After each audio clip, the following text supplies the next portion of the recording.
Изненадува креативноста на градоначалниците, но веројатно не мислат дека е доволно да летаат балони за твоето место да почне да наликува на некое познато, камо ли да креираш перцепција дека перспективно би можел да се представуваш како верна копија. Општината планира нешто многу поголемо, јас само ќе ви пуштам еден хинт. Планираме ново село да го правиме Кападокија, вие оставам на вашата имагинација како тоа ќе го направиме. Навистина е прекрасно да се остави да работи фантазијата, ама па така секој најмногу би мечтал да стане директор на некое општинско јавно предпријатие. Оти зарем има нешто побаво без грам грижа и одговорност да раководиш со фирма која и покрај дополнителните пари што ги добива е заглавена за уште 2,5 милиона. Па уште и да бидеш ладен како шприцер.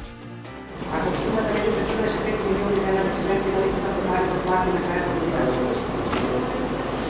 на крајот од годината? На крајот од годината. Па ќе се потрудевме некако. Нема прашање, може да Кога немате прашање? Значи ќе се снајдевме ние на некој начин. Не е битно. Па секој се снаоѓа како што знае и уме, ама зборовите се лесни кога не се плаќа лично од својот джеб, туку граѓаните на прилеп. Според проста математика, на директорот вработените за градскиот пазар, пазарели или не, дневно одвојуваат поречиси 1000 евра. За вашето јавно предпријатие да функционира му требале 55.000 денари секој ден. Понеделник, вторник, среда, работен ден, неработен ден, секој ден во годината по 55.000 денари. Работите само во пазарни денови, во среда и во сабота. Другите денови се затворени и заклучени портите. Не знам што работите за затворени врати.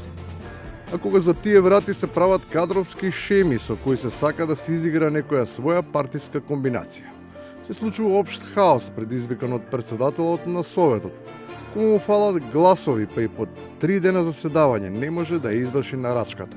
На почетокот само за Коменски. Ова е само мал дел од демократскиот амбиент во Скопски Карпош.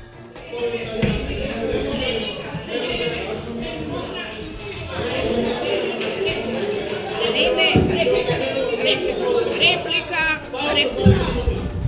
Ама како ќе се научиме што си автократа и се научиме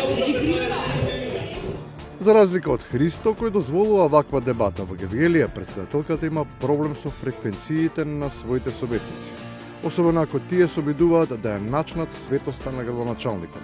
Кому изгледа, транспарентноста му е непознат збор.